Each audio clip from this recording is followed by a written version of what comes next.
যে সে যে কোনো জিনিস দিতে প্রস্তুত, ওকে শুধু শিখিয়ে দিতে হবে যে ও কোনটা করবে, কোনটা নিবে, কোনটা নিবে না।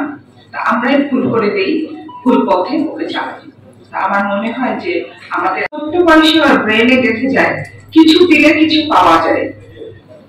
তো এই জিনিসটা থেকে আসলে উত্তরণের উপায় কি? বাবা মাকে সম্পৃক্ত করা, যে না, ওর বায়োলজিক্যাল নিড ছিল খিদা লাগা, ও খাবে, ন্যাচারাল ওয়েতে খাবে, ওকে আমি কিছু দিয়ে খাওয়াবো না।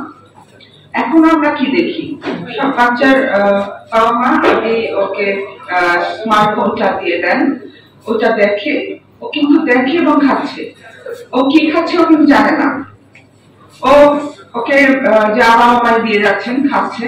তো আসলে কি বাচ্চাকে জানানো দরকার, প্রতিটা আইটেম দেখানো দরকার যে সে কি খাচ্ছে, কোনটার সাথে কোনটার কম্বিনেশন হচ্ছে, শাক খাচ্ছে না ভাত খাচ্ছে, নাকি মাছ খাচ্ছে না মাংস খাচ্ছে, ও জানে না। ওকে আপনি জিজ্ঞেস করে দেখবেন যে ও কিছুই জানে না যে ও কি খেয়েছে।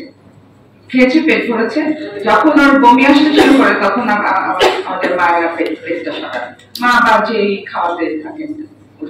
আমি এগুলো কেন বলি? এগুলো আমি মাদেরকে বলি। একটা ছোট বাচ্চা কিন্তু অনেক কাজ পারে এবং তার ব্রেন এত সুন্দর ডেভেলপ করে দেয় আল্লাহ, যে সে যে কোনো জিনিস দিতে প্রস্তুত, ওকে শুধু শিখিয়ে দিতে হবে যে ও কোনটা করবে, কোনটা নিবে, কোনটা নিবে না। তা আমরাই ভুল করে দেই, ভুল পথে ওকে চালাই।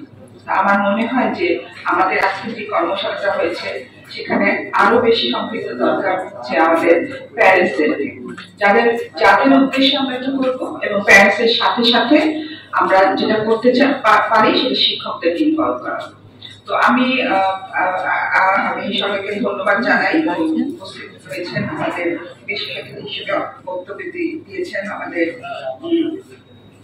আব্দুল করিম সাহেব,